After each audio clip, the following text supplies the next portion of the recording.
ballerina। प्रश्नावली first A का हम लोग क्वेश्चन देखेंगे। तो पहला क्वेश्चन है कि जैसे 20 और 40 के बीच समस्त सम धन पूर्णांक लिखिए।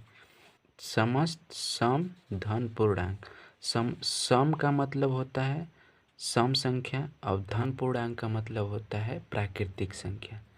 प्राकृतिक संख्या धनात्मक होती हैं।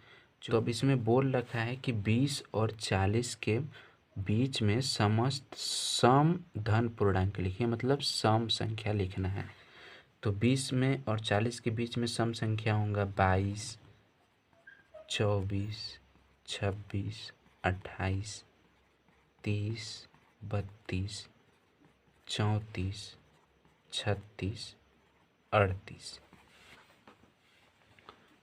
अब दूसरा क्वेश्चन है कि 1 से 10 तक अभाज्य धन पूर्णांक लिखिए।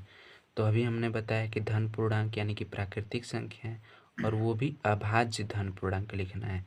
यानी कि 1 से 10 तक अभाज्य धन पूर्णांक होंगे 2, 3, 5, 7, इतना होगा।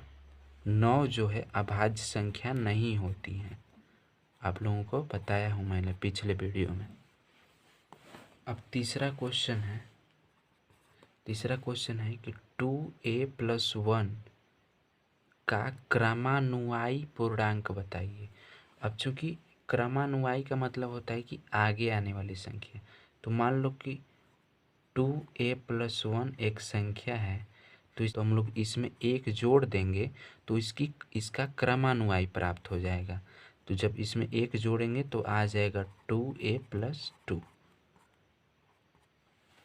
अब चौथा क्वेश्चन है कि 2/3 का योगात्मक प्रतिलोम ज्ञात कीजिए। हम लोग कुछ नियम पढ़े हैं, तो उस नियम में योगात्मक प्रतिलोम के बारे में मैंने बताया था। तो योगात्मक प्रतिलोम का होता है कि जो भी संख्या होंगी उस पे ऋण का चिन्ह आ जाएगा। जैसे 2/3 यहाँ पे दिया है, तो 2/3 का योगात्मक प्रतिलोम होगा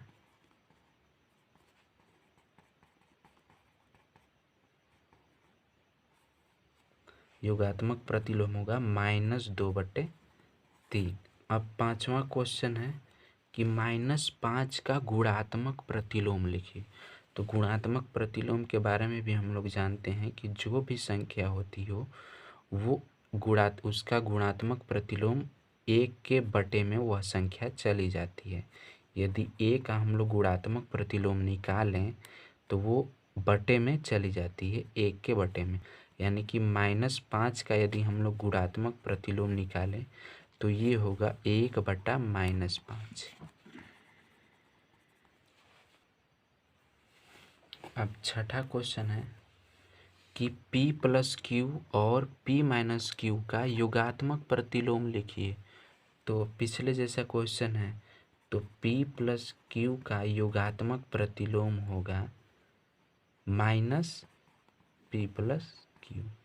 ठीक, उसी तरह से p-q का योगात्मक प्रतिलोम होगा -p-q।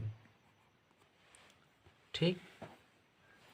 सातवां क्वेश्चन है कि यक्स के किस मान के लिए 5 गुणित ब्रैकेट में 3 गुणित 2 बराबर 5 गुणित 3 ब्रैकेट में है गुणित यक्स कथन सत्य है। तो हम लोग साहचर्य नियम पढ़े हैं पिछले वीडियो में, साहचर्य नियम पढ़े हैं कि यदि a गुणित b गुणित c तो ये इक्वल होता है a गुणित b गुणित c के। तो यहाँ से दिया है कि 5 गुणित 3 गुणित 2 है, ये इक्वल है 5 गुणित 3 और ये गुणित यक्स है। तो यहाँ पे जो यक्स होगा वो 2 होगा। ठीक, ये साहचर्य नियम के हिसाब से यक्स बराबर 2 हो जाएगा। अब आठवां क्वेश्चन है कि पूर्णांकों में ऐसी कौन सी संख्या है जो स्वयं की योज्य प्रतिलोम होती है। तो योज्य प्रतिलोम का मतलब वही होता है योगात्मक प्रतिलोम।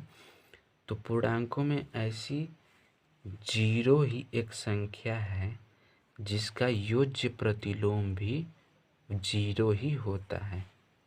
अब 9th क्वेश्चन कह रहा है कि यदि a एक सम धन पूर्णांक है तो बताइए कि संख्या a-1 गुणित a+1 सम है या विषम। तो देखो इसमें बताया है कि a एक सम संख्या है, ठीक। अब देखो a में से यदि हम लोग 1 घटाएं तो ये एक विषम संख्या होगी, ठीक। और यदि a सम संख्या है तो इसमें यदि हम लोग 1 जोड़ दें तब भी विषम संख्या ही प्राप्त होगी। तो देखो जब भी विषम संख्या का विषम संख्या से गुणा होता है तो वो हमेशा विषम संख्या ही प्राप्त होती है। जैसे मान लो कि 3 है विषम संख्या, 5 भी विषम संख्या है, इन दोनों का मल्टीप्लाई होगा तो 15 जो कि एक विषम संख्या है। तो इस प्रकार से विषम संख्याओं का गुणनफल विषम संख्या ही प्राप्त होता है। अब इसमें 10वां नंबर क्वेश्चन है कि संख्या रेखा पर 5 और 7 का योग लिखिए। संख्या रेखा पर हमें 5 और 7 का योग दर्शाना है, ठीक। 5 + 7 का योग, तो चूंकि 5 और 7 का योग होता है 12, यानी कि हम लोग पहले 0 से स्टार्ट करेंगे और 5 कदम जाएंगे। 1 कदम, 2 कदम, 3 कदम, 4 कदम, 5 कदम, 5 पे पहुँचे। अब यहाँ से हमें 7 कदम जाना है, यानी कि 1 कदम, 2 कदम, 3 कदम, 4 कदम, 5 कदम, 6 कदम, 7 कदम, यानी कि हम लोग कहाँ पहुँच गए 12 पे। यानी कि हम लोग पहले 0 से 5 पे आए और फिर 5 से 12 पे पहुँचे। तो इस तरह से संख्या रेखा पर निरूपित किया जाता है किसी भी संख्या का योग। अब देखो 11वां नंबर का क्वेश्चन है। 11 नंबर का निम्नलिखित कथनों में सत्य और असत्य छांटिए। तो पहला यानी ए नंबर है कि 2 धन अभाज्य पूर्णांकों का गुणन सदैव अभाज्य होता है। ये असत्य है। असत्य क्यों है कि 2 धन अभाज्य पूर्णांक, धन अभाज्य का मतलब जैसे 2 हो गया, ये भी अभाज्य संख्या है और 3 भी अभाज्य संख्या है, तो क्या इनका गुणा जो है वो भी एक अभाज्य संख्या होगा। तो हम लोग देखेंगे कि 2 3 6 हो जाएगा, तो ये अभाज्य संख्या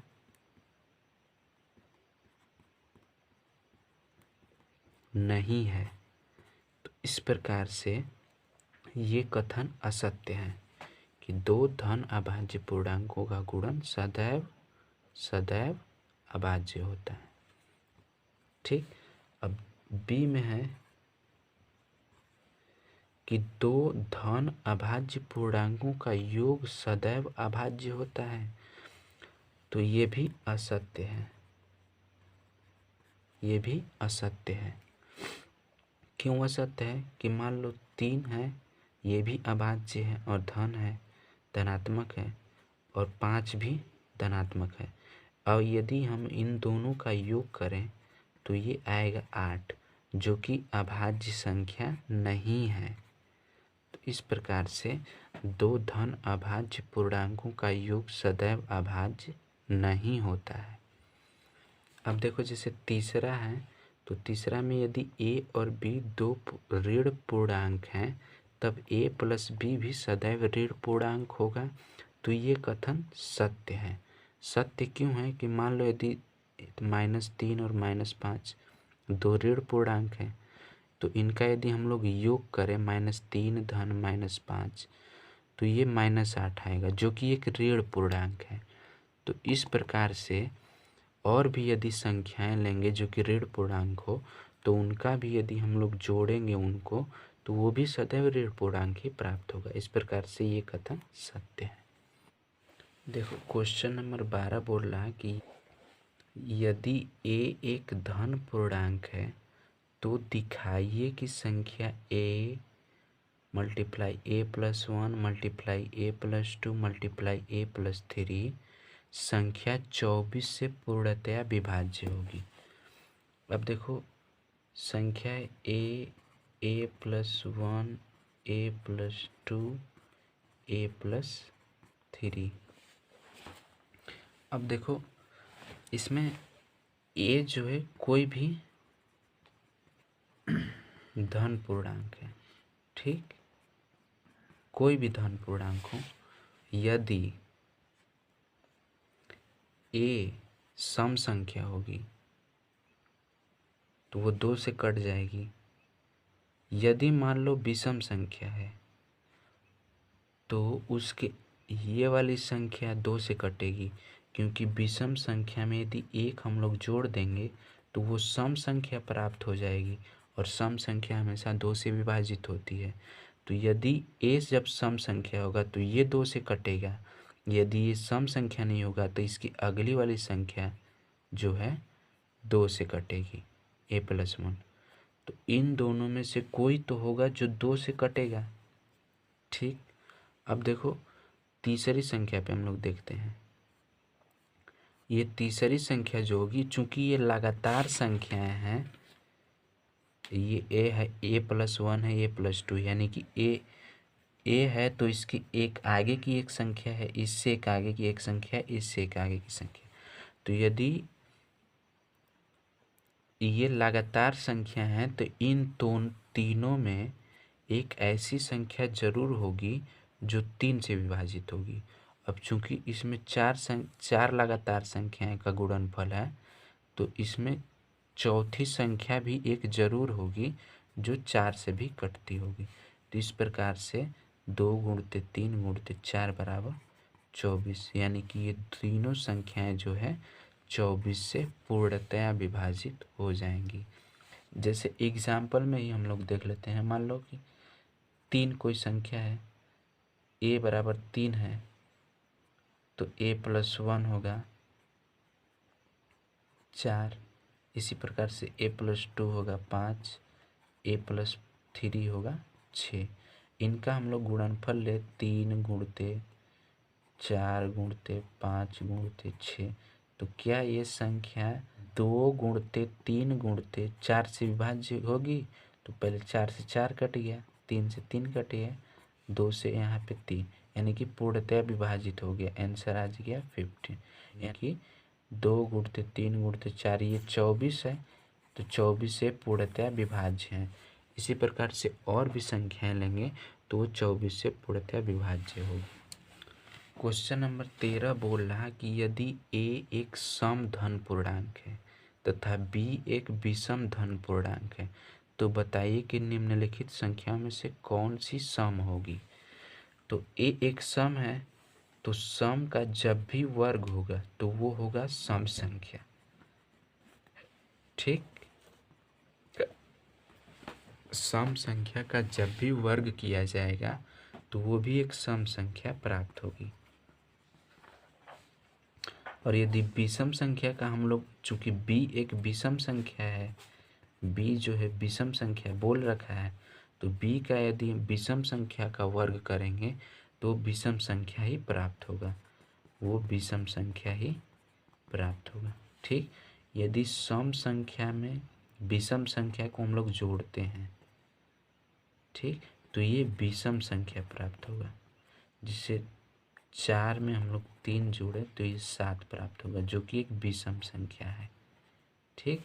इसी प्रकार से यदि सम संख्या में विषम संख्या, चूंकि a सम संख्या है, b विषम संख्या, तो सम संख्या में विषम संख्या का गुणा किया जाए तो वो हमेशा सम संख्या प्राप्त होगा, ठीक। सम संख्या का विषम संख्या से गुणा किया जाए तो इनका जो गुणनफल होगा वो हमेशा सम संख्या होगा। जैसे कि मान लो 4 गुणते 3 ये होगा 12, 8 गुणते 5 ये होगा 40। ठीक, ऐसे ही। अब सम संख्या को a+1, वही बात हुई, सम संख्या को विषम संख्या से गुणा किया जाए तो ये भी वही बात बोल रहा, तो ये भी होगा सम संख्या। अब देखो b है और b+1 है, तो इसमें बोल रखा है कि b जो है विषम संख्या है, और विषम संख्या में यदि एक जोड़ोगे तो वो सम संख्या बन जाएगा, यानी कि ये भी हो जाएगा विषम गुणते सम, तो ये भी प्राप्त होगा सम संख्या।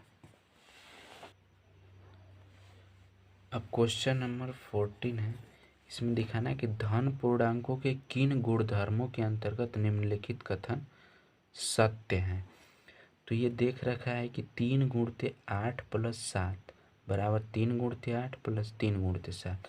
तो हम लोग पढ़े थे गुणधर्म में कि a गुणते b+c हो तो ये डिस्ट्रीब्यूट हो जाता है a गुणते b + a गुणते c में, तो ये वितरण नियम के हिसाब से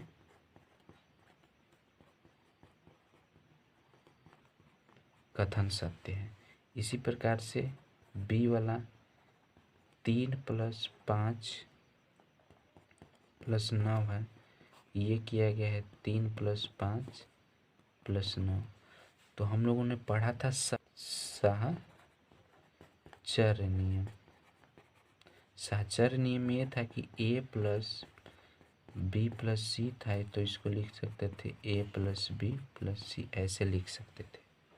ठीक, तीसरा है c में 3 गुणते 2 बराबर 2 गुणते 3।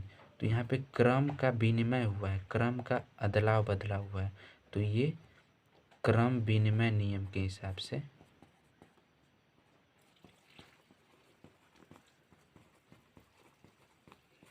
ये कथन सत्य है।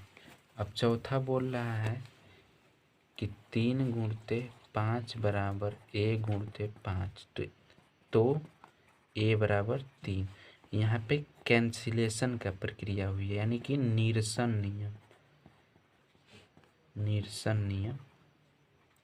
लागू है। निरसन नियम हमेशा गुणन और भाग में लागू होता है।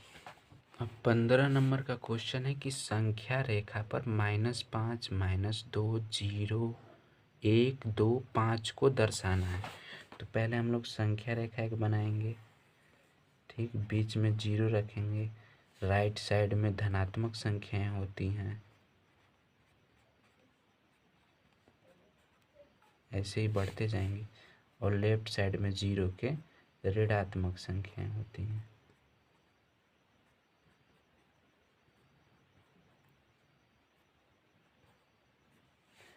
तो अब संख्या रेखा पर इन संख्याओं को दर्शाना है। पहले 0 को दर्शाना है, तो एक a है, 0 2 है, ये है 1 है, और ये 5 है।